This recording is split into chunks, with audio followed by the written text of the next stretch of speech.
Okay. Reactions overnight. Thoughts about yesterday's class? No need to. Pardon? What really stuck with me from the film was that, you know, that the ending when there was the monk kind of just walking. I could almost like The very end. Yeah. When the monk's walking. In a very simple, like rhythmic walk. Yes. You can almost hear him like thinking, or like they talk about focusing on what you're doing. Like, Yes. Aware.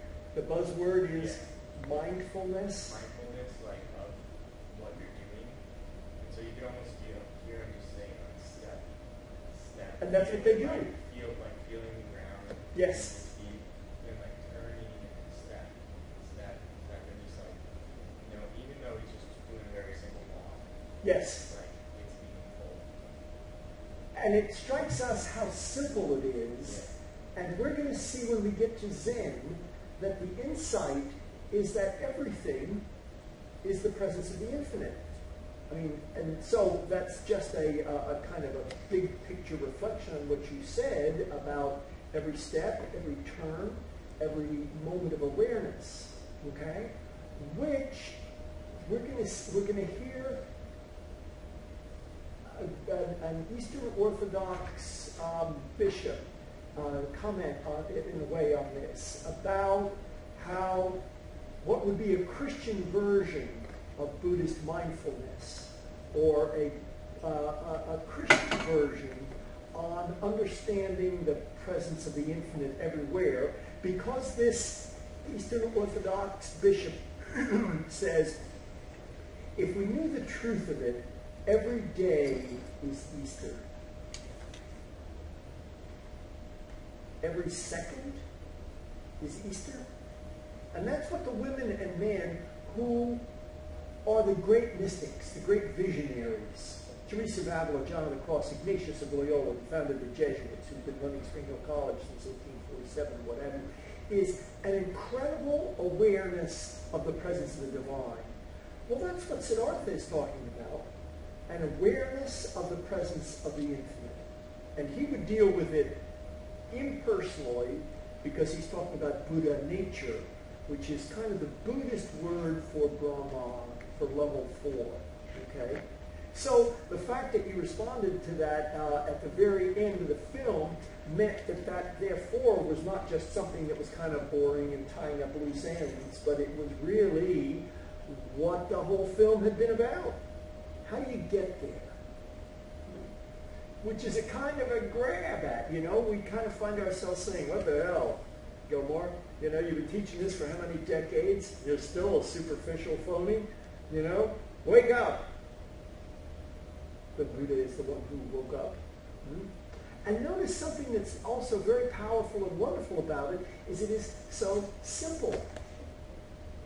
Yeah, in order to like reach that higher level, you have to just clear your mind. You just have to let go.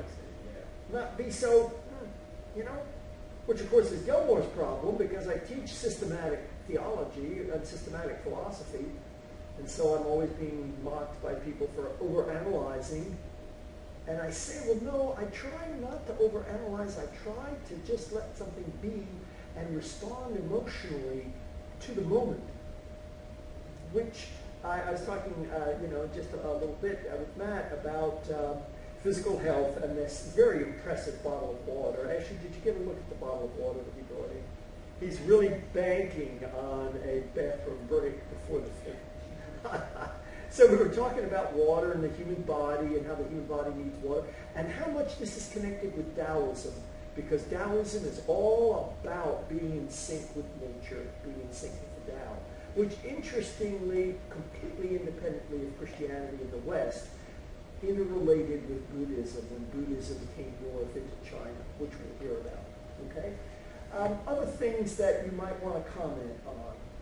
I'm going to pick up a little bit of the stuff on Buddhism just to tie off, and also point out that we're doing China today, and they'll only mention Buddhism quickly, but then tomorrow we'll be doing Japan, and Buddhism is a big deal in Japan. So if you happen to have noticed that on handout 10, there are a number of questions that we never answer. I'm going to deal with at least one of them in a few minutes, and then the others will make much better sense when we see Northern Buddhism in Japan. Okay? Anybody want to ask anything else or other comments on what we saw in the video yesterday, or the comments about Buddhism, about suffering and compassion, you know? And if you sort of get it, if you kind of get what Buddhism means by suffering, that it doesn't mean physical pain, I broke my arm or something like that. It means that primal, perhaps richer than cultural anthropology's use of the word primal, is not available for export, but that primal dimension of ourselves of restlessness. Why do we always want more? And can more satisfy us? And of course the point being, no, not if we are level 4 already. And of course the major world religions generally wouldn't say if we are level 4, they would say since we are level 4, okay? And and therefore I find that that's very rich and supports a lot, okay? Anything else though that you wanted to bring up about the film, about stuff we did on Buddhism, even on Hinduism? Yes, Henry. It touched on it a little bit, but I thought it was interesting the importance of the religion in school setting, like in education. Yes. Because that's such like a big debate here in America, but like there it's just... Well, those were religious schools, but the point that's very relevant that you're touching on is that education is a huge deal in Buddhism. In Hinduism, almost like medieval Catholicism, you drink in the religion from stained glass windows, architecture, rituals, and all the rest of that. And Buddhism is kind of austere. It's kind of been like almost like Reformed Protestantism, where you get rid of all this distracting junk, okay? Which I don't mean to be disrespectful, obviously, to medieval Catholicism, but that certainly was the Reformed Protestant feeling, okay? So with Buddhism, and notice that for a minute, we have a Noble Eightfold Path, and we have 4 Noble Truths, okay? We also have 4 passing sights. So you get 4 of these, and 3 of those, and 3 baskets of this, and you get all these gimmicks to remember stuff with. So Buddhism is all about healing the experience of suffering, and how do you teach people ultimately to follow the handbook of spiritual direction, as I referred to the Noble Eightfold Path. Yes, certainly. Anything else? So you want to hear a little something from Miley Cyrus? Okay, and I hope everybody's ready for great depth from Miley Cyrus. But this is very relevant to when I said something about being hung up on levels 1 and 2. And you are level 4, and how levels 1 and 2 just can't satisfy you. Okay? So Yomar sees this in a periodical, and he says, whoa, we gotta Xerox that and zap everybody with it. Okay. The headline is Miley's Disdain for Greed. She who twerks. Moving right along. Miley Cyrus prefers the simple life, said Alison Glock in Marie Claire. The 22-year-old pop singer and former Disney star has made a fortune in the past decade, but is already bored of the extravagance and excess that comes from being a celebrity. My contractors keep trying to sell me all this shit, says Cyrus, who is building a new home. And I'm like, I'm not going to build an effing house that's got an outdoor shower. I don't need fancy floors my dogs will ruin. Cyrus says she's puzzled by some of her fellow celebrities' seemingly boundless greed. People in this industry think, I just got to keep getting more money. And I'm like, what are you getting more money for? You probably couldn't even spend it all in this lifetime. The materialism becomes a kind of unfulfilling trap, she says. People get more famous so that they can make their brand more famous, so that they can sell more stuff, so that they can make more money. It's a never-ending cycle. Getting more money, having more hits, being the lead in a movie, those things might stimulate you, but they don't make you happy, she says. I've experienced it all already, and I'm telling you firsthand, it doesn't. Isn't that amazing? You know? I mean, it sounds like a pitch for a Buddhist or Christian mindfulness and depth and simplicity. But it certainly is from an unusual source. So I thought that would at least pick up your morning, to hear about that. Okay? Okay. When we did the material on Buddhism, I really do think that if you get it in terms of suffering, what suffering means, that primal discontent, that Ellie Cyrus is talking about. Why do people need more and more? And notice how repetitious it is. It's always trying to be satisfied by that which previously could not satisfy you. Have you all heard that definition? What is the definition of stupidity? Is expecting different results from this. Insanity? Expecting different results. Excuse me? That's insanity. Insanity is expecting different results from the same actions or whatever. Okay? Hello? So suffering, that people try. There's a special on CBS 5:30 News, and a guy let himself be filmed shooting up and finding his next hit and wandering around Boston, having that great flat Boston accent about, really got to try and find some crack, man, or what have you, okay? And it showed him shooting up. It shows him talking to his brother. It shows him going to rehab. And when he goes to rehab, they ask him, what do you have in your system now? And he says, crack, heroin, OxyContin, and he snorts the OxyContin or some other kind of pill or whatever else. Okay, something else is going to be tonight. Last night ended with a phone call from his brother, and it said something about him being terribly upset. So it may be his brother has finally overdosed. There's some kind of a new additive that you can use with heroin that gives you even more of a power and therefore possibly kills you. Okay? So I was thinking again about having talked with you all yesterday about our society seeking satisfaction, okay, in this relentless pursuit of a repeat of the previous high. And of course it's never, that's what I read that somewhere, that one of these spurs to addiction, okay, is it is never as good as it was the first time.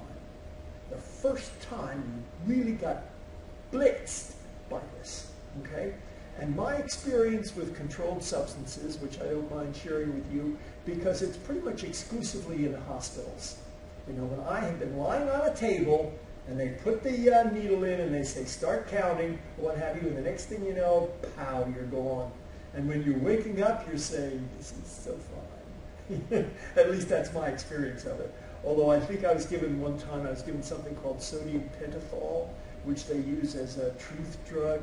And apparently, I was your age or a little bit older, and I woke up in this very quiet hospital wing where they were trying to control me, and I was singing country music at the top of my lungs. So the truth was coming out.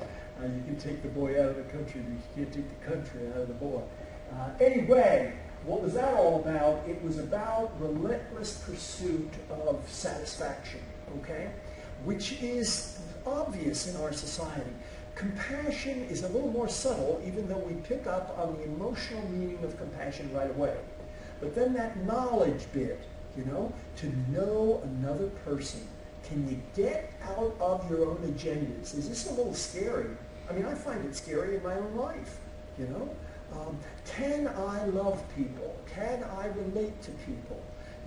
Without bringing so subconsciously all of that psychological freight of possessiveness and wanting something or someone for your own satisfaction, because he or she makes you feel better about yourself or whatever else.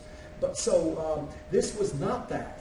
It's not knowledge in the sense that you know things about him or her and that's kind of pulled inside of yourself in some kind of Freudian grasping and possessing, okay? But can we step out of ourselves? So notice that this is all about availability, okay? So it's going to pick up on emptiness and nothingness, okay? If we don't have our own agendas, if we are emptied of our own possessiveness and our own agendas, we have room for other people. We really have room for other people, and other people know that, okay? And my experience, and I may have shared with you, and it'll get relevant today as we talk about Taoism and nature, is working with animals, with nonverbal, you know, dogs, cats, horses especially, but also babies. You know, how do they know that you care for them?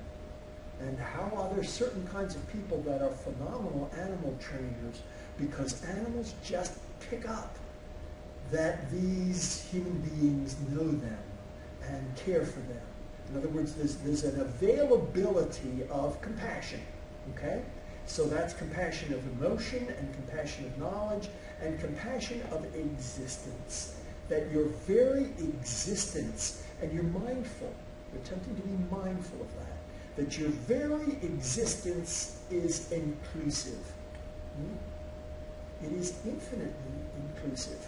So I don't have to go into a logic syllogism. I don't think you guys would probably throw chairs at me if I went into a syllogism. But if you are one with everything, and everything is truly at one, then you are indeed one, not only with level 4 in some internal sense, but you are indeed one with all of reality. Which again is what the great women and men who were the mystics in the religious traditions woke up to. Have this experience that that's what they have. Okay? So that's why I'm saying that question 10 and the essays, if you look up the essays on question 10, on e-companion, on compassion and suffering, I think it'll be a little repetitious. I almost don't think, you know, every so often somebody will say, well, Gilmore, should we download hard copies of those? And my sense is that saddles you with another textbook. Maybe you're being a little, you're grasping, you know, you need to be reassured or something. But if you're in class, you got it.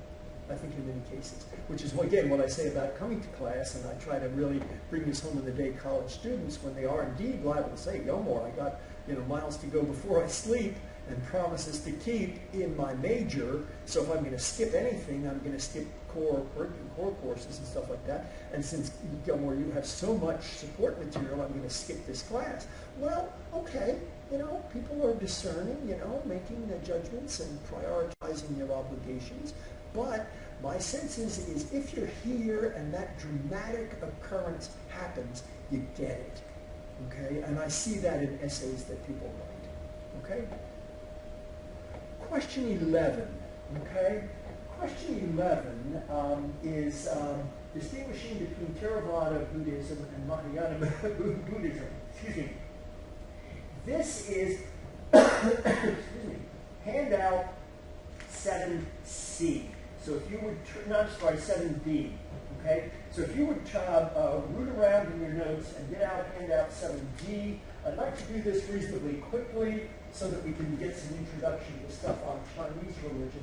7D, and this is, I don't mean to insult you, but this is right out of your textbook.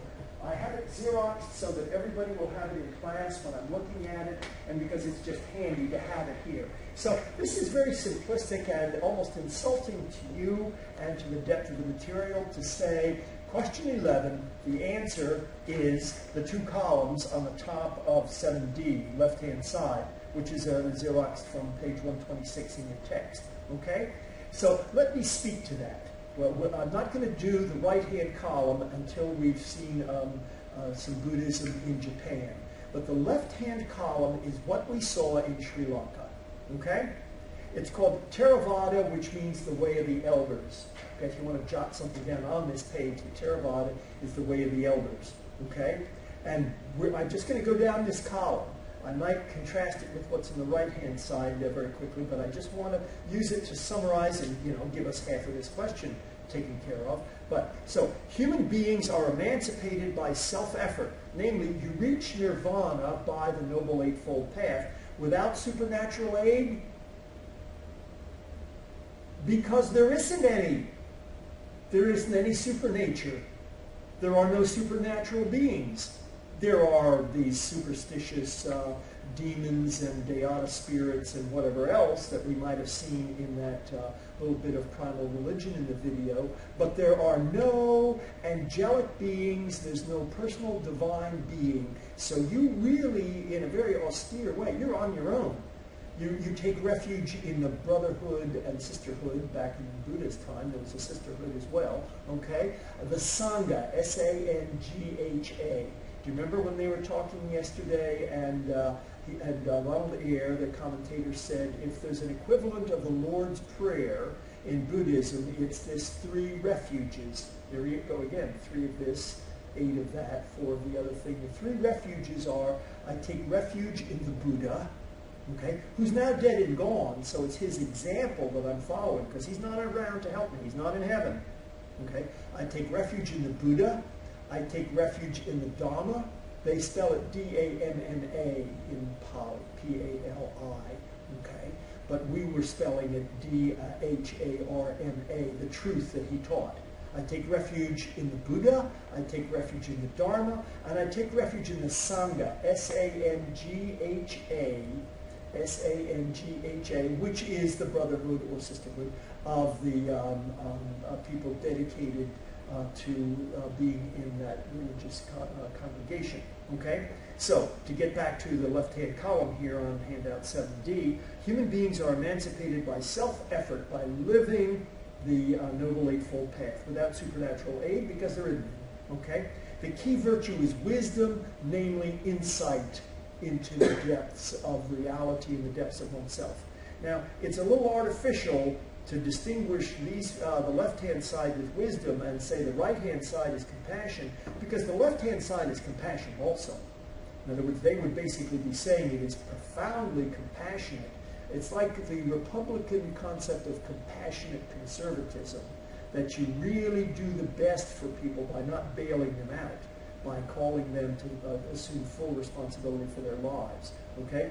So the third one then, attainment requires constant commitment, and so it's primarily for monks and nuns. So did everybody pick up on that?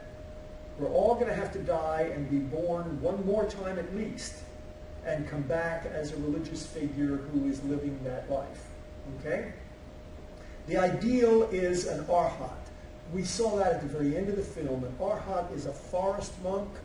Okay? It's somebody who is living the requirements of the Noble Eightfold Path to the fullest degree. So those guys in the gold robes who were all there for the festival and were praying, and then it said for the monks back to simplicity, okay, namely back to the forest refuges, which is where they were, okay. Now the next entry needs a massive response, aggressive response from you. If you would take a pen or something, if I'm trying to barge into your lives a little bit here, and put a big X through the word saint. So you can still see it, but it is X'd out, okay? The Buddha is a supreme teacher and an inspirer, somebody who's a good example on earth, but saint, for the average Catholic, Eastern Orthodox, Anglican, Episcopal, and just conversationally in the United States, generally, a saint is a dead person in heaven who's going to help you out, right? So what's Danny Thomas's patron saint, the hospital in Memphis of hopeless cases? St. Jude. Okay, that St. Jude, if you're a Reformed Protestant, you're almost going to jump on that and say, why do you need St. Jude? You go directly to Jesus. And we're going to see that the Muslims are going to say, why do you need Jesus? Go directly to God. Okay? So a saint is, in the Western mind, belongs over on the right-hand side, because saint means a holy person in heaven who will help you out. And that's what a bodhisattva is on the right-hand side. Houston Smith grew up, his parents were missionaries, Protestant missionaries in China. And he's using the word saint the way John Calvin used saint in Geneva at the birth of Reformed Protestantism. Namely, the saints are the elect. They're living human beings on earth who are living the moral life. Okay? And that's what this word means in the left-hand column. A moral example of the good life that is worthy of your following, okay? But it's so distracting to have the word saint there. And I'll do that. You'll see that later on in the course every so often. I'll say, please X that out. You know, leave it so that you can see it, but X it out because it's so distracting, okay? It minimizes metaphysics because metaphysics is all about what's beyond this life. When you go to heaven, are you still a human being and stuff like that? And that's for them a complete waste of time. The rituals are a complete waste of time because they, in many cases, are about heavenly beings or whatever else, okay? So the practice is centered on meditation, which is mindfulness, wisdom, okay? And all of this is very different in the right-hand column, okay? Very simplistically, I'm not going to spend much time with this, but what is critical in the right-hand column is about halfway down the right-hand column, a bodhisattva. And by the way, you don't need to spell any of these things correctly in any test that we have in here, okay? Any approximation or just describe it, you know, it's okay. I don't want you sweating that kind of thing. But bodhisattvas are beings in heaven who will help you out. In many cases, they are like Siddhartha himself, okay, in many of the sects of the right-hand column. Siddhartha is dead and in heaven, and he is a bodhisattva who will help you out. No such thing in the left-hand column, okay, but it's very important in the right-hand column. So we're okay on that? Okay, and that'll be even clearer when we go through the whole question. What I want to do then is recognize that we're putting Buddhism kind of on the side for a moment while we then look at Buddhism going north into China and then into Japan, okay? But we're going to be going into China. And China is a very different experience, okay? Very different experience. The coming pages are 8, 9, 9A, 9B, 9C, 9D, and what have you. I skipped Confucianism. If you look at handout 8, just quickly, not necessarily now, you'll find yourself saying, this is sociology. This is political science. This is how a society relates to one another. And okay, I can see if that's about justice and social justice, there's a religious dimension to that. But the gods tend to be kind of earth spirits. We're going to see lots of gods in today's video, okay? And they're all small g gods. They're angelic beings, demonic beings, previously living human beings, earth spirits, all kinds of stuff, okay? But the main divine being is the Tao, okay? And it's pronounced D-O-W, okay? That the Tao is the energy force that pervades the whole universe. So let me make something of a scene about this, okay? Because we're moving from India, and Hinduism and Buddhism, as Buddhism begins in India, even though it's not very much represented in India anymore, but what's the difference, okay? So again, I'm talking about why come to class at the 8-day college, and am I going to do something that you really get, okay, and a major distinction, okay? Spirit in India is kind of close to what we mean by spirit in the West. It's not just a life principle, but it's a soul. What do you mean by the soul? If you're a believing Christian, or even if you're not a believing Christian anymore, but that's something you believed in, what is the soul? What is it? Okay? In China, okay, it's not what we would mean by a spiritual soul. In China, stuff is invisible, physical force. Okay? Stuff is invisible but physical. Okay? So, everybody, this room, there's nothing between your eyes and my eyes if we happen to look at each other right now. Right? There's air. Except we would say, well, the air is what? Nitrogen and oxygen and stuff like that. Okay? There's nothing between our eyes except that. How much electromagnetic energy is between your eyes and my eyes right now? I'm going to ask you to get out your electronics or a portable radio, which is kind of an artifact, a Smithsonian bit now anymore. But Wi-Fi, not only that, but stuff that is cosmic rays and things like that that is coming to you. How much is there? But it's all physical, right? Okay? In fact, what is between your eyes and my eyes right now is electromagnetic radiation from these fluorescent light bulbs. Okay? When we look at them, the photons go right to our eyes, but when we look at each other, the photons have hit somebody and are reflected into my eyes. So what kind of a flood of energy is this room filled with? Okay? Everybody notice we're just not talking mindfulness and Buddhism and, Atman and stuff like that. We're talking about something which is physical. The Tao is very probably what George Lucas was using when he talks about the Force in the Star Wars films. Okay? That the Force can be manipulated for evil, and that's what the bad guys do. The Empire. I've only seen 3, 4, and 5, I think. And now there are about 6 episodes out, or 7. Now, I also saw, what's the most recent one that just came out? The Force Awakens or something like that? It just came out. Has any of you seen it? Okay? Because it has some of the old guard in it. It has, Han Solo, who is Harrison Ford, and it has the bright young kid and what have you. It has Princess Leia and what have you. They're talking, the Force Awakens. What is the Force? The Force is a physical, available power, okay? And the bad guys can manipulate it and use it to a negative end.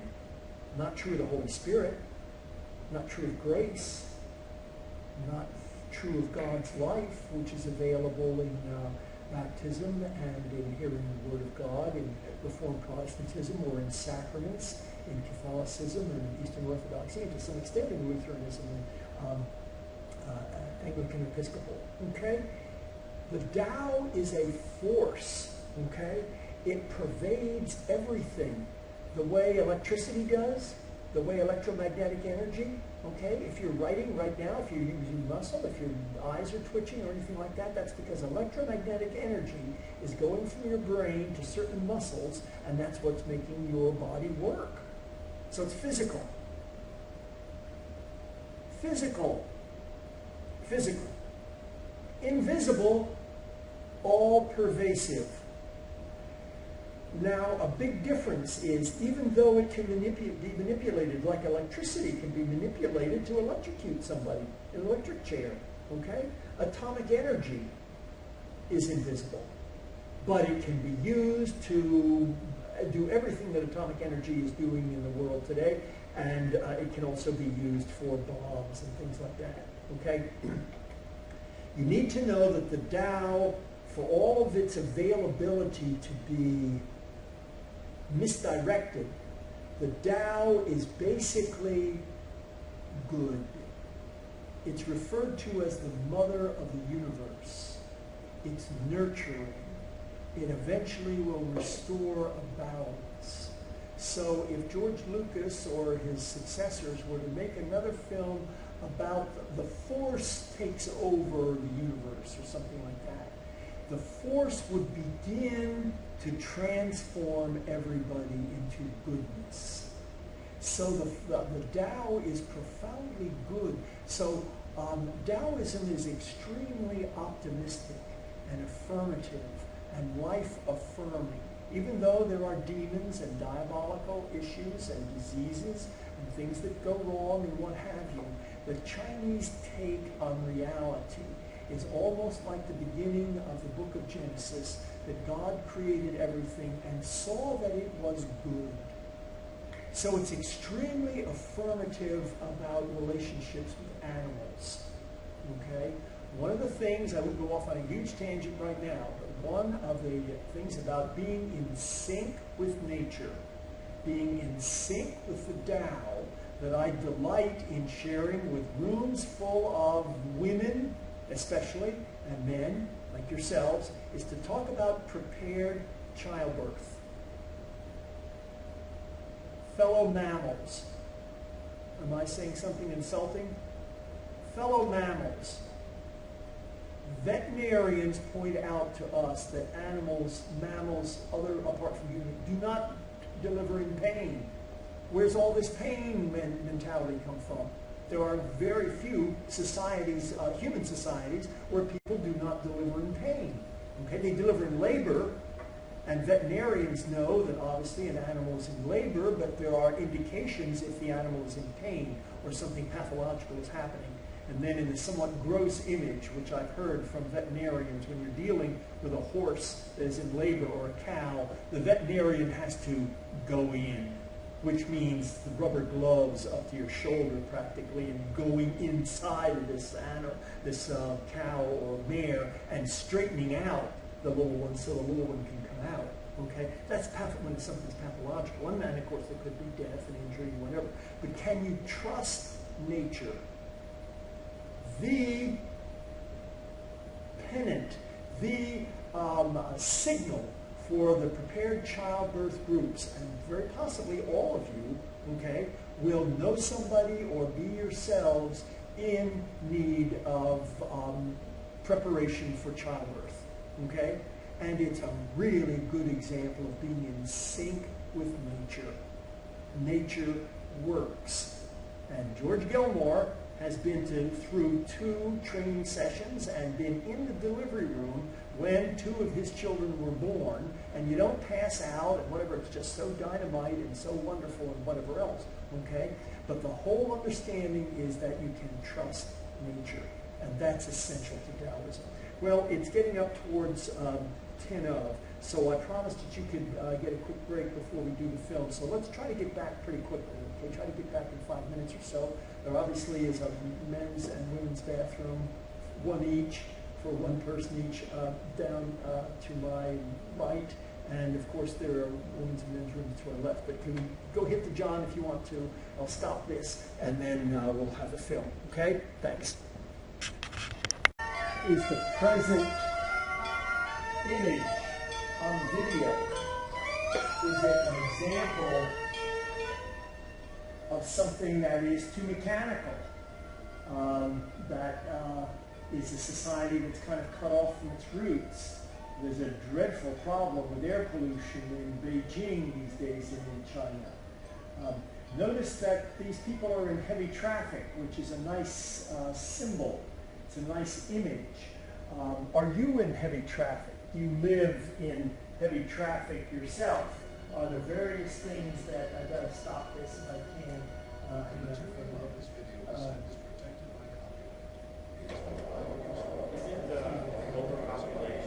Excuse me, I've still got the video going and I want to stop it for a second. At any rate, those people are obviously on bicycles and motorbikes and everything else in heavy traffic, which is an interesting metaphor for life. Did you start to say something? Yeah, I was just going to say overpopulation. Overpopulation is a whole question of balance, again, and also food production in the world. Would we be able to do something? But what was behind the credits was a graphic example of the need for balance, because people were in heavy traffic. They have to keep their balance on bicycles and motorbikes, motorcycles and things like that. They have to follow some kind of traffic way of recognizing other people's rights and who goes first and who does not, and how do you not get killed, okay? So, one more example of what was behind the credits, okay? But what we need to do also is go ahead and take a break for 15 minutes and we'll come back and have a chance to talk about this. Thanks. Okay, the questions from handout 10, questions 17 and 18. 17 is pretty accessible, I think, okay? What do the Chinese mean by religion and by capital G God and small g gods?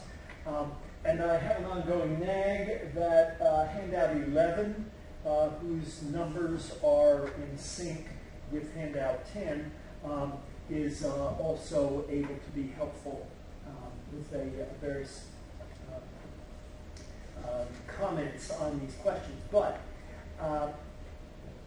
question 17, what do the Chinese mean by religion, capital G God, small g gods?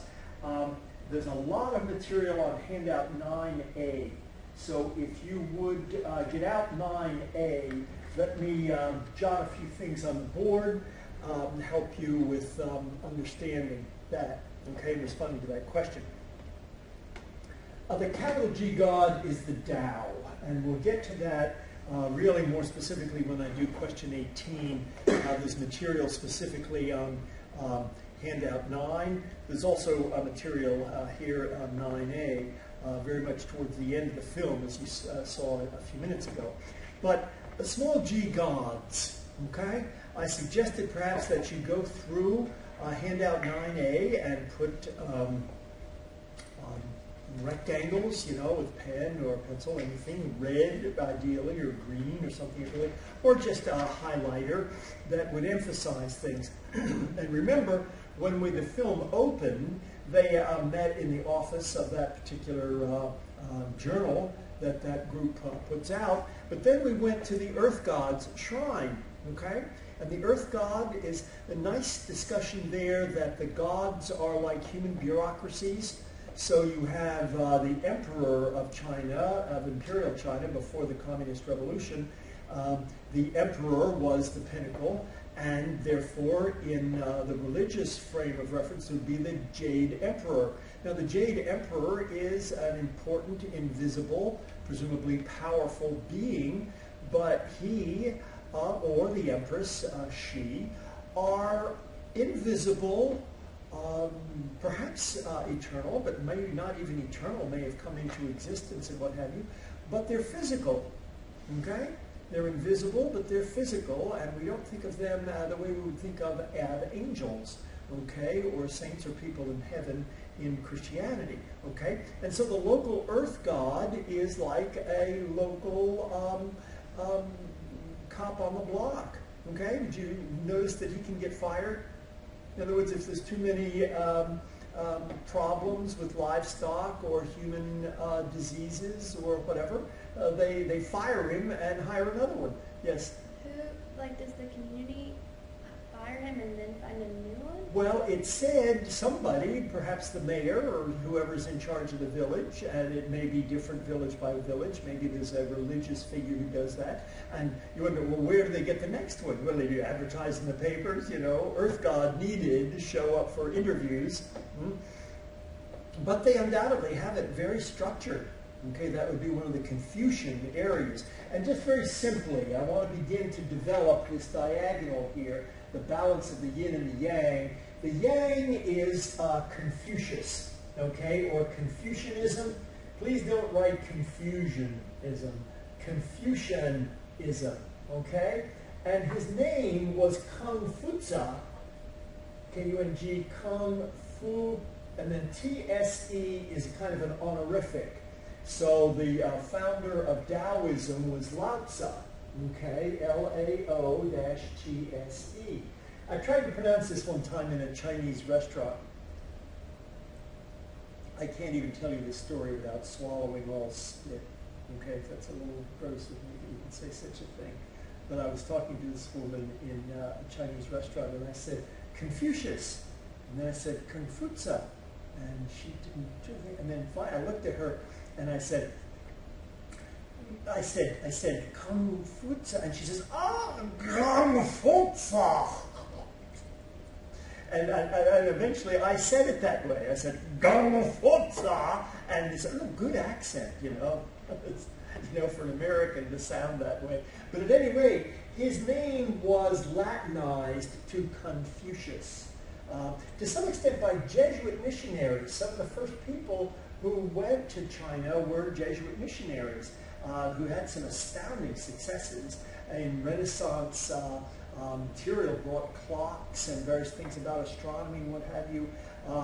There were just some amazing success stories, and then it was kind of squashed by Rome, which did not was not interested in what were called the Chinese rites, R-I-T-E-S, because it looked pagan and they were worshiping ancestors and what have you. He says, no, they weren't worshiping ancestors. It was like they were patron saints or whatever. Well, at any rate, Confucius is the one for whom Confucianism is named, and then Lao Tzu for whom Taoism is named, okay? And really all of them are dealing with the balance of the Tao. But at any rate, the local earth god was one of them that we saw right away. When they talked about the images in the temple, and they had the gods of, it's put nicely as prosperity, longevity, and posterity. Prosperity meaning you're prosperous, you make enough money, okay? Longevity, you live long, a long life, okay? And posterity, you have children, okay? So those, and notice that they appeared on stage when we saw the play, and the earth gods were escorted under umbrellas to the performances and were shown to their seats. Presumably they were empty chairs there or something like that, okay? And when they talked about the god that watched television, remember he pointed out that the Taiwan Opera, okay, is the building, I presume, is in front of a major temple, so that the theatrical productions are primarily performed for the gods, but then, as they said in the film, human beings can watch too. And presumably the human beings pay the ticket prices and stuff like that. Presumably the gods don't have to pay ticket prices. Or I don't know how they would finesse that. Yes, Ashley? So, I was really confused about this. They have like one community temple like in each little community, but then within that, they're like you can worship whatever religion. Chapels, all sorts of chapels. But the most common like way of life or religion is Taoism? Well, no, it's also Confucianism, and as he said very early in the film, it's Taoism, Confucianism, and here's the hiccup, Buddhism, and all three at once. So they have all these different gods in these big temples. If you've been to a really big urban cathedral, okay, lots of side chapels, side altars, all kinds of stuff, okay? Which is not meant to be disrespectful or irreverent, but that's just, you know, part of what their architectural and devotional emphases would be, and that the West somewhat parallels that, okay? Although these in some ways are different religions. They're not just different saints or divine beings within the religion, okay? So I'm just running through very quickly different gods. But then, how'd you like the seance? I was going to kind of warn you about that one, okay? The seance was when they were in the back room, and again, I have to swallow all spit and imitate the guy who was the medium, and he was going, remember? Okay? And then he jumps up in the air, and somebody grabs him, and that's how he disconnects. Okay? When he was going, he was not at home. Okay? And so being a medium means he is a mediator. He's in between. And we're going to see a follow-up to some of this same funeral in the second to last or last film in the whole series. So we'll see it in a week and a half or so, maybe more like 2 weeks.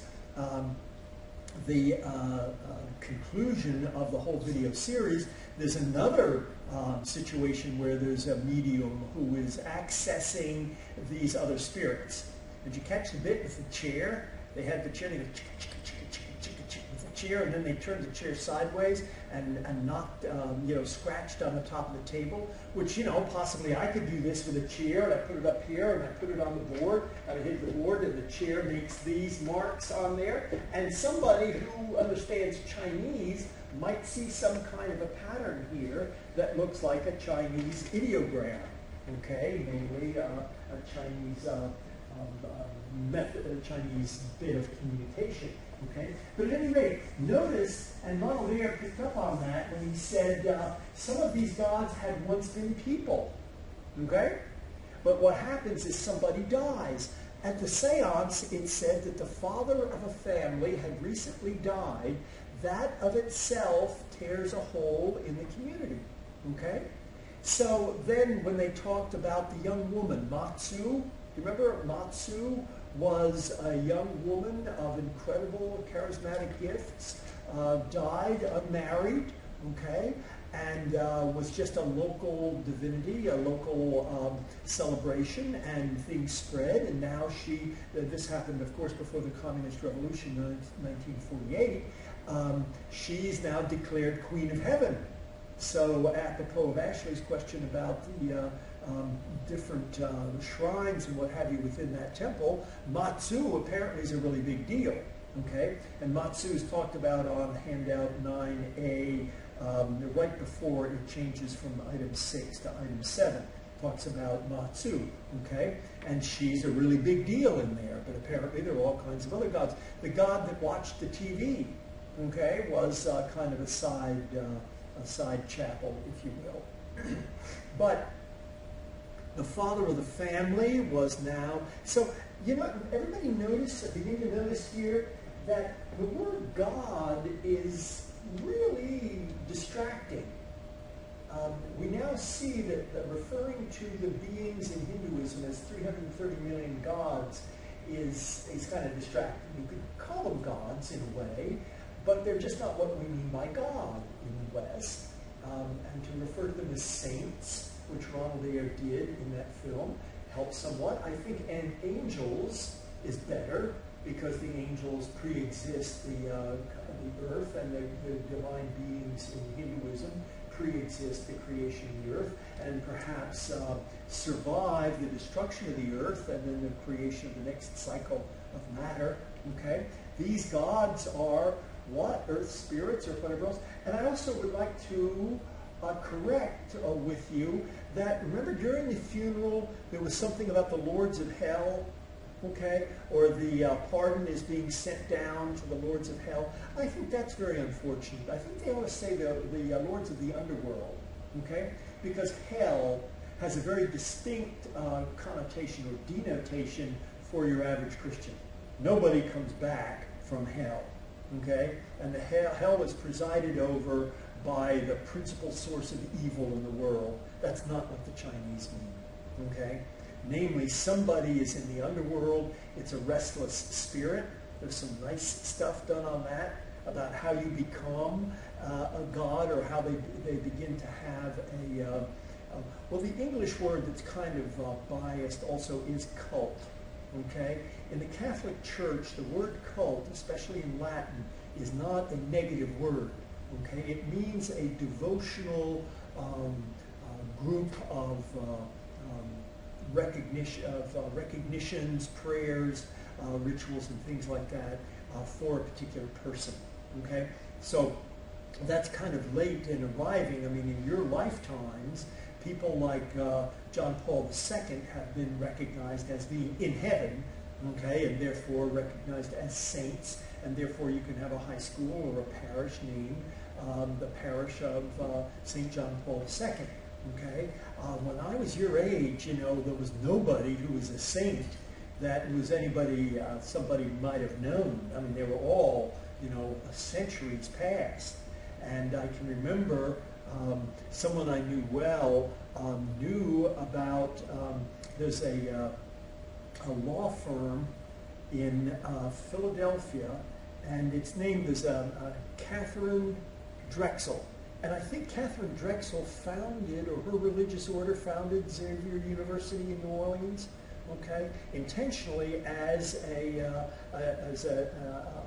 institution of higher learning for African Americans, okay. Well, Catherine Drexel is somebody that everybody knew, okay, and there is now a Drexel law firm in Philadelphia, okay. So, you know, it made saints, you know, really kind of an everyday occurrence to say that you knew somebody, and there might be some elderly people nowadays who knew Catherine Drexel personally, you know. Well, my goodness. I mean, I think I was alive when Catherine Drexel was alive, you know. You might say, oh, no, well, you're really old. Well, okay.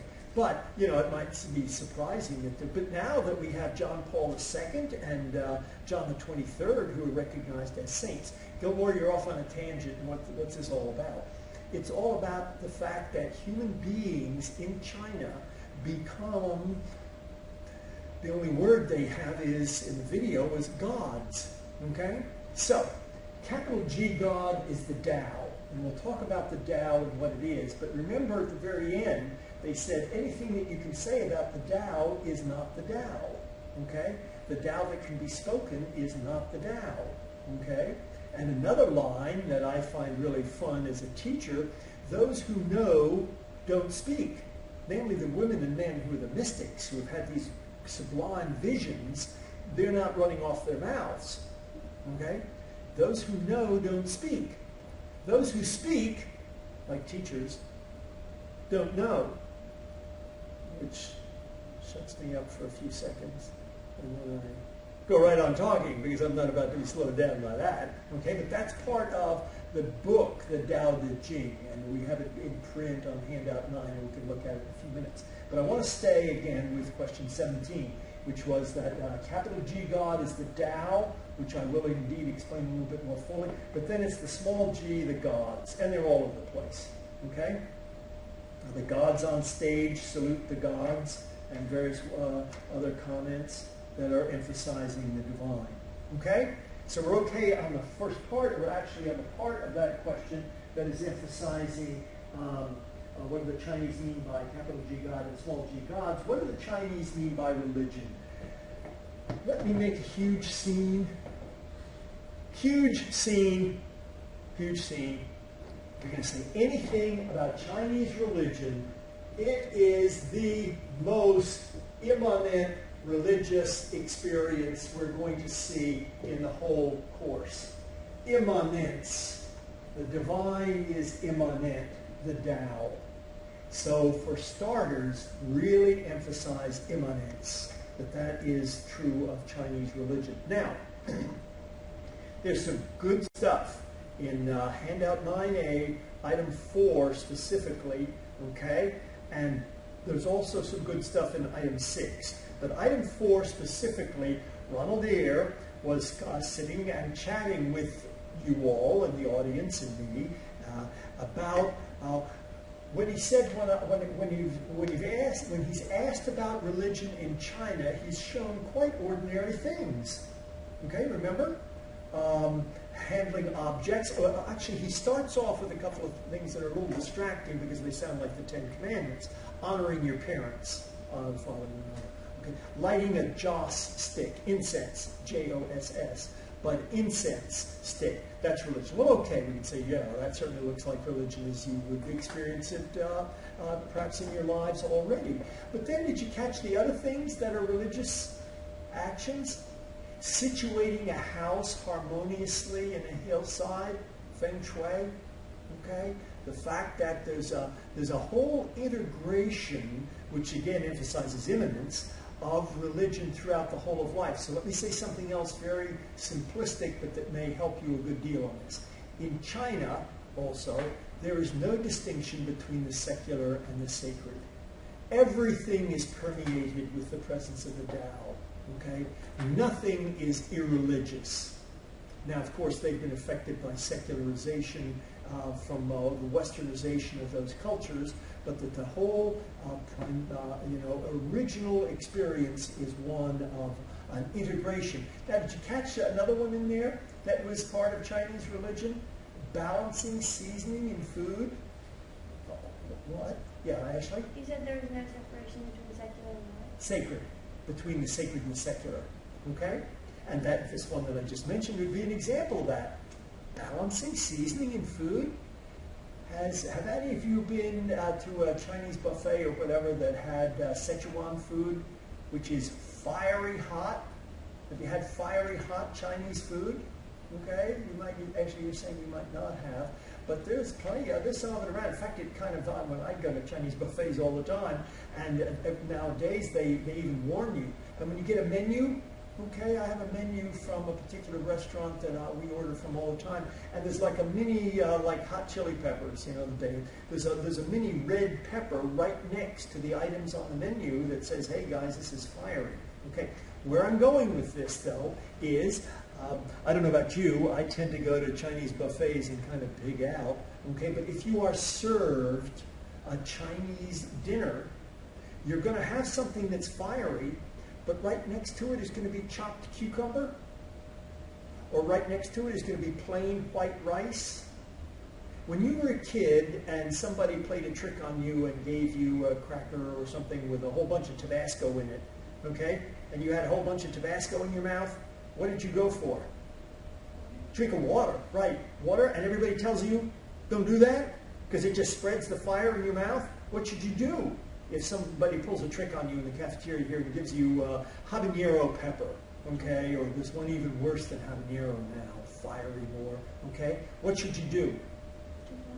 Pardon? Drink milk. Milk, okay, but even better, plain white rice, plain bread, okay? I mean, literally, if somebody gives you something really fiery, what you should do is have plain bread, okay? Because it will break it up and distribute it. And you'll, I don't know whether you chew on it for a while, ideally, and spit it out, or what have you. Or maybe, as Ashley said, after that, you get some milk and rinse that around in the inside of your mouth and have a glass or something. Ooh, eats it. But where I'm going with this, and maybe I'm dramatizing it in too vulgar a manner, if you are served a Chinese dinner, there's going to be a balance of fiery stuff with cool stuff on there. So chopped cucumber is going to have that. There's going to possibly be bread. There's certainly going to be white rice. And the rice is not necessarily going to be fried rice with chopped vegetables and things like that. It's maybe absolutely plain white rice. In other words, there's going to be balance. So, George, what were you just talking about? And what is that all about? It's all about food, balancing food, seasoning in food as a dimension of religion. So, let me summarize this. When Ronald Ayer was sitting there, and you've got a certain amount of this on handout 9A, item 4, okay? Perhaps in the West we define religion in a way that makes us incapable of recognizing it in China, okay? Namely, how do we define religion in the West?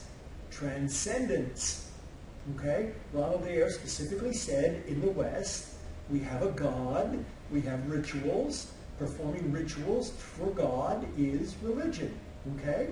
But when I've asked about religion in China, I've been directed to quite ordinary things. And that's when he goes through that list of a number of things, okay, which he mentions in there, okay?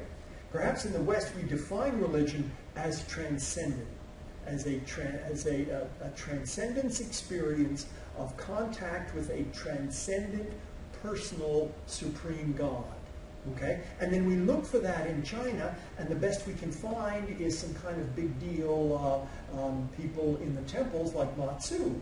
But Matsu obviously does not measure up to the Lord God, Father, Son, and Holy Spirit in Western Christian experience. Okay? Religion for China, religion in the West, in China is bound up with respects to an elder, lighting a joss stick, balancing seasoning food, sighting a grave, or a house harmoniously, bowing, handling objects, setting off on a journey. Okay? So notice how integrated that is with the whole of life. Okay? Now, also there's some good stuff in item 6 about religion specifically. There's stuff there about the seance. There's stuff there about throwing the oracle blocks. But there's a nice comment. Okay? I'm on handout 9A, the second item or so under item 6. Okay? Is oracle blocks, is that just superstitious? Or are you abandoning oneself to dimensions of reality not yet seen? Okay? Acknowledging more than meets the eye and laying yourself open to it. When I was a kid, you were told not to do that because it would make you vulnerable to diabolical possibilities, and you were supposed to stay with strictly credible Christian traditions. And there could be seen to be some real truth to that. But notice that in China, anything that I said about the Tao and that I said about the optimistic, affirmative, profoundly nurturing concept of Chinese religious experience, even though they have diabolical spirits and evil spirits and stuff like that. Okay? Next item is so down there, some gods had once been people. there were calamities, there's suicides, and there are disturbances after death. Okay? And Lavalier, with a British accent, gets it very nicely. It sounds like a horror film. Okay? He says there are disturbances. Disturbances spread. It's a haunting. Haunting, which sounds like, you know, another one of these horror films that's going to be about diabolical possession or whatever else. There's an imbalance, okay? And therefore the whole point of the devotions is to right the balance. The negative can be balanced by the positive forces of piety and worship, okay? So it's a whole way of dealing with a restless spirit. If somebody dies, especially in a suicide, or dies young, or unexpectedly, or tragically, or whatever it might be, it's nature, reality is upset. There's a rending and a tearing in nature. And therefore there are disturbances because there is a restless spirit. So the way of dealing with the restless spirit is to set up a series of devotions for it. Okay?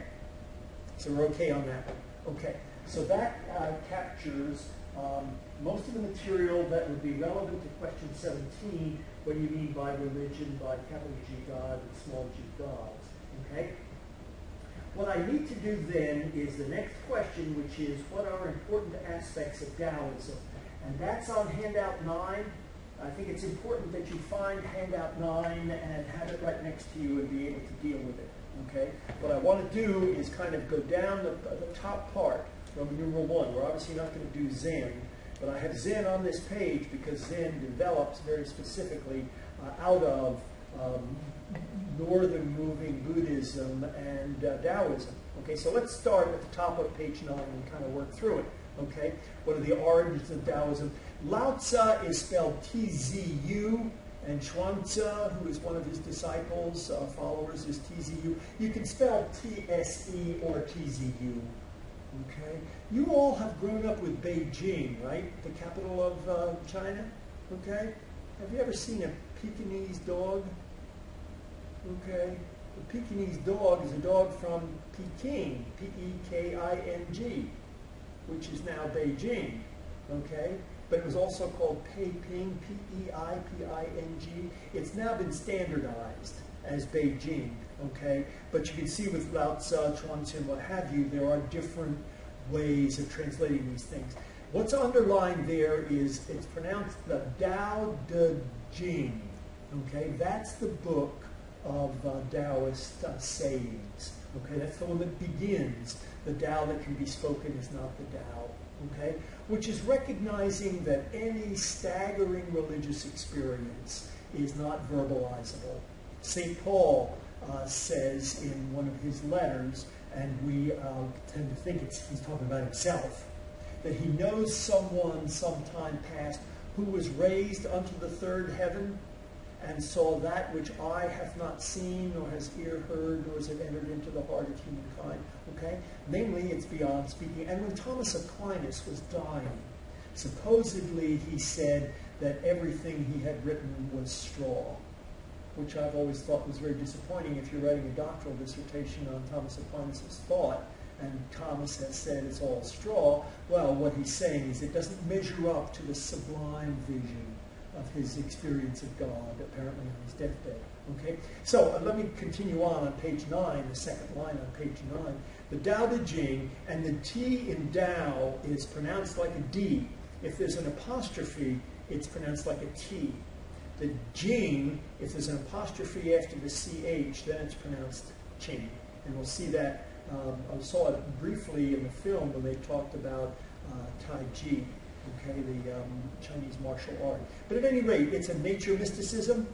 It's all kind of an immanence. It's about the natural goodness of things, as opposed to Confucianism, which is more about law and order, structure. And we'll look at a handout tomorrow morning as a summary of this that will also, by the way, set us up for the Chinese, Japanese religion and Zen.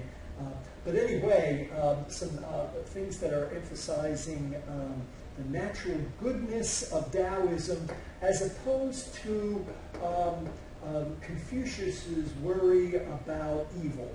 Okay? Namely, when you're dealing with nature, apparently there's an enormous amount that you can trust. and I've really picked up on that in working with animals, horses, and stuff like that. I don't trust black widow spiders. Okay, I keep my distance, or I kill them if they're going to be around my kids. Have you all heard of a brown recluse spider? Okay, I am super careful about them because they're around lots of places where I would be exposed to them. But this is a little bit of Taoist practical reality. Here in the Southeast, have you ever gone into a house or moved into a house and they're little teeny flesh-colored lizards that you kind of run around? Did anybody know what those are? Okay? Okay, this is worth a minute. We start doing stuff with Taoism and you say, Gilmore, this is a theology class. Why are we doing zoology and prepared childbirth and all kinds of physical stuff? Because it's relevant. Okay? Those little guys, and I'm probably going to forget how to spell, I think Mediterranean is 2 R's in the middle. It's a Mediterranean gecko, and they are invasive exotics that were brought here in ships or whatever else. They are my buddies. Okay? They're nocturnal. If you have the little ones and you have a front porch or something like that, at night, if you have the lights on and you go out with a flashlight, you might see the adults. The little ones that you see are kind of flesh-colored, and the adults at night are flesh-colored also. During the day, they're black or brown, and they're always in hiding.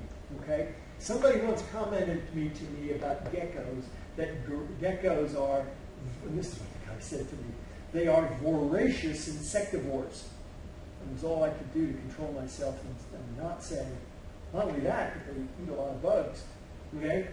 Geckos are, if I catch them, I turn them loose in my house.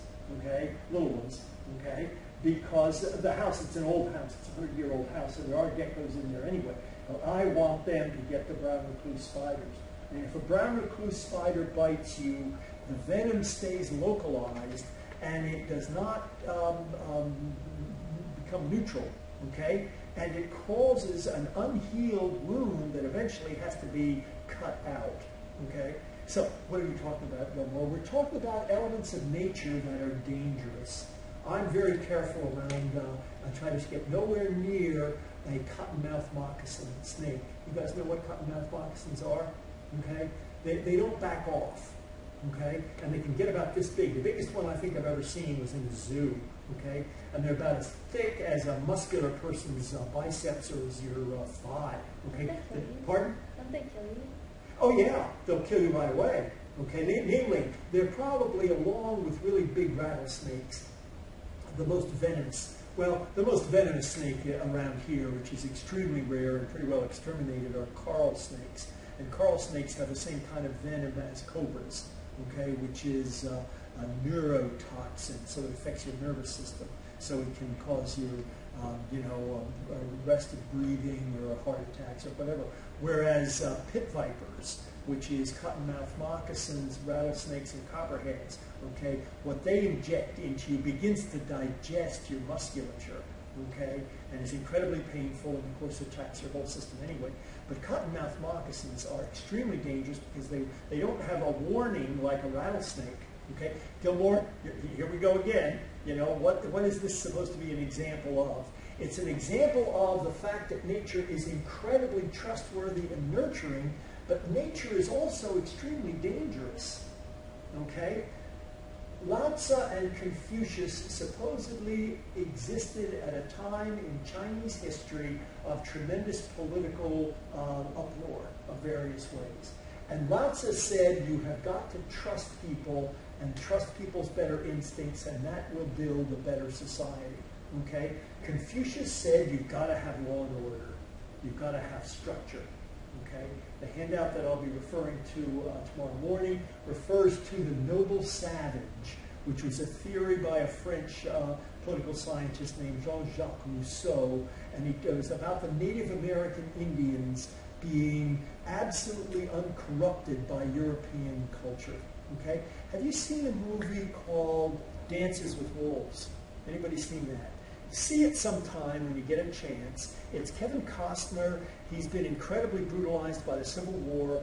Because he's done something very heroic, the Army will send him anywhere he wants, and so he asks to go absolutely out to the far west. And he ends up in the Dakotas, and he ends up in a relationship with the Sioux, okay, the Dakota tribes.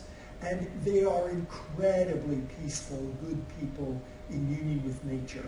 Okay? Although I always heard that the Sioux were really frightful opponents, and that they're opponents because we've attacked them and taken their land away from them. But apparently Sioux, S-I-O-U-X, means snake in their language, so they'd rather be called the Dakotas. But do we trust people or do we control people? Okay? Back to a fun conversation. Instead of talking about you and prepared childbirth, how are you guys going to get along? I love saying this to people your ages. You all think you're young. And I say, you're a fifth of a century old. You think you're a fifth of a century? By the time you are double your age now, are you going to have children? Are you going to have teenagers?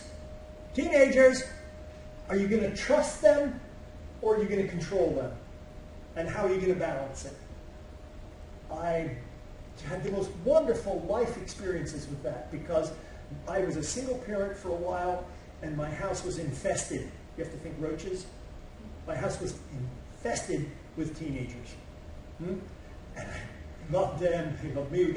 I trusted them. They are, for the most part now, married. They have children. They've made great successes out of their lives. But I would go to a graduate class in Birmingham, okay, and phone home just to see what was happening, and these people would be loose in my house.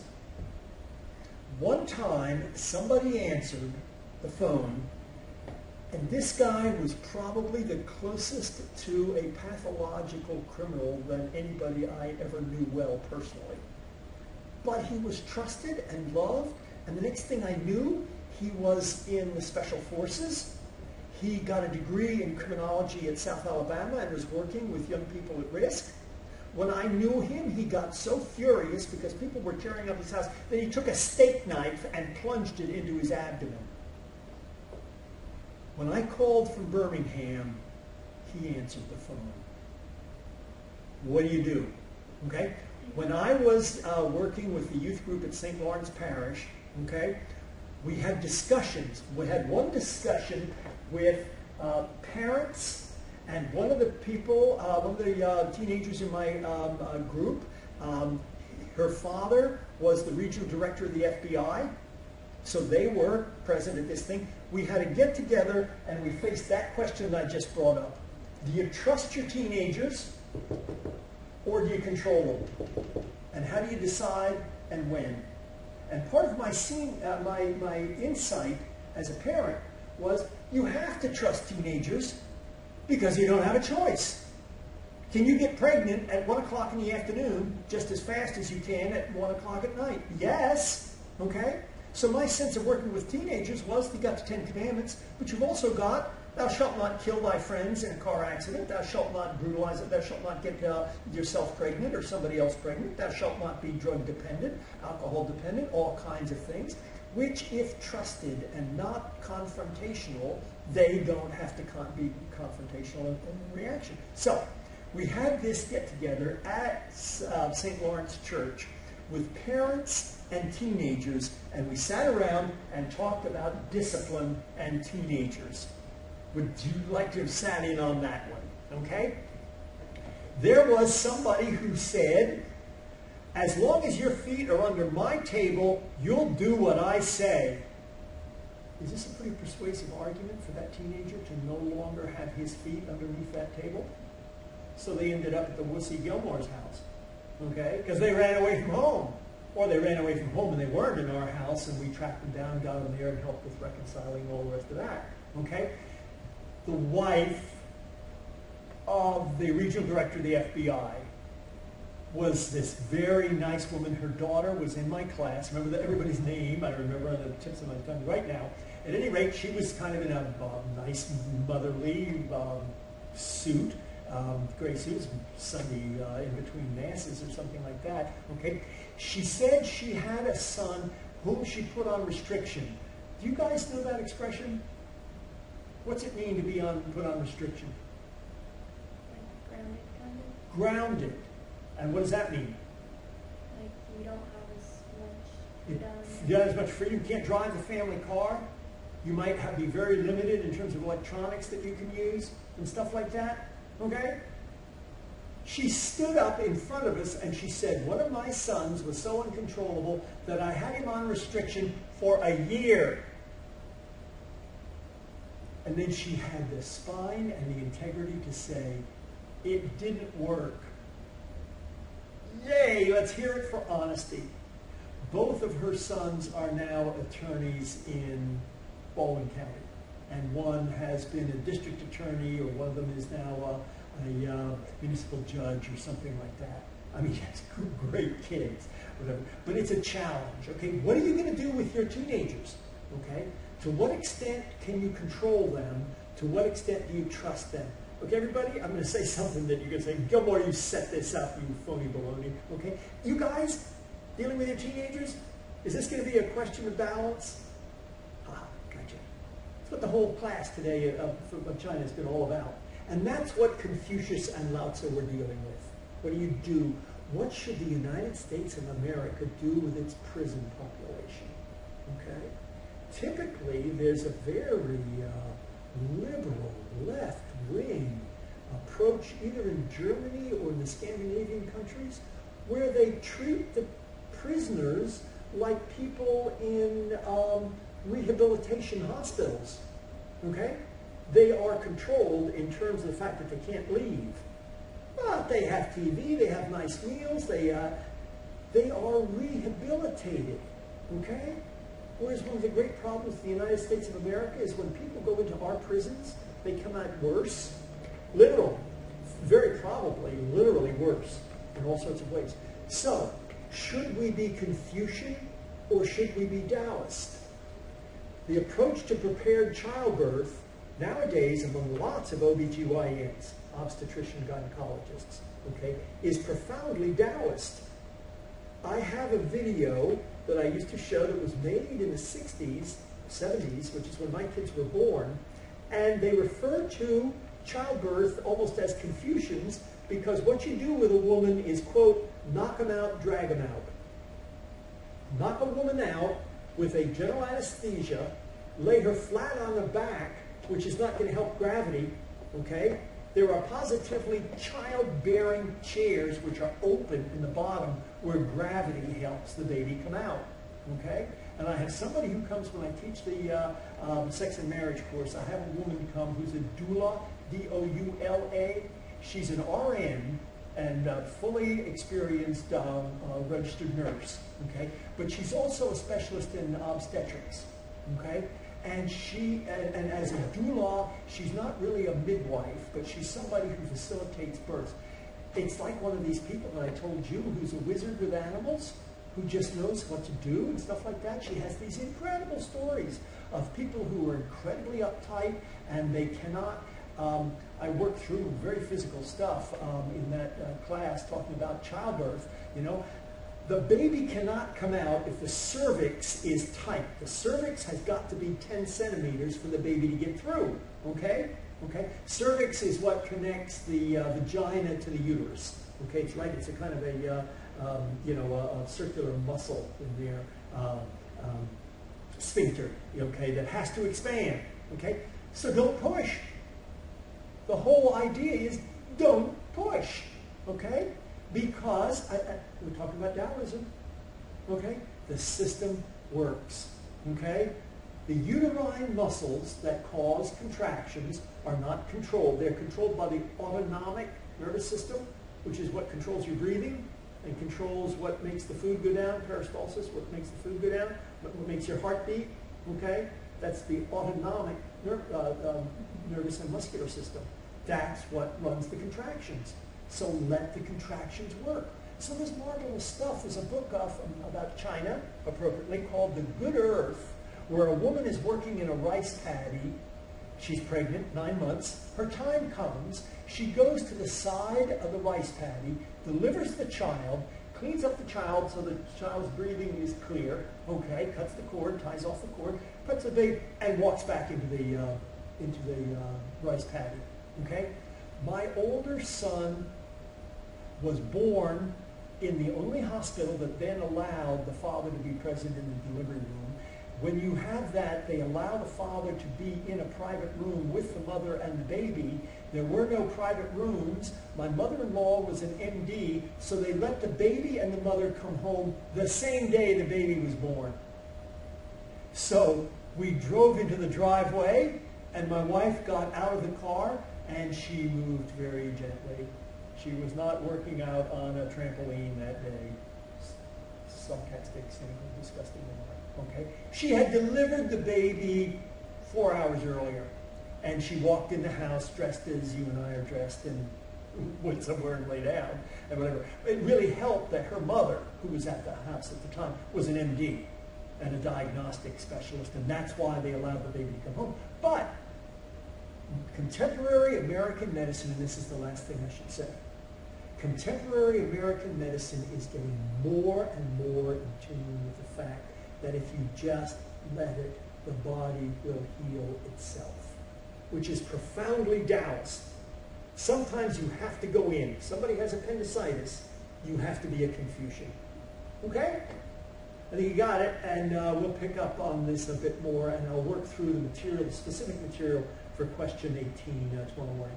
Okay? And tomorrow morning, just real quick, tomorrow morning we'll be at least setting up for a test on Thursday. Okay? So don't be paranoid. The questions are all on handout 10. We'll have time tomorrow for a review, and you guys will be fine. All right? Thanks. Let me let you go.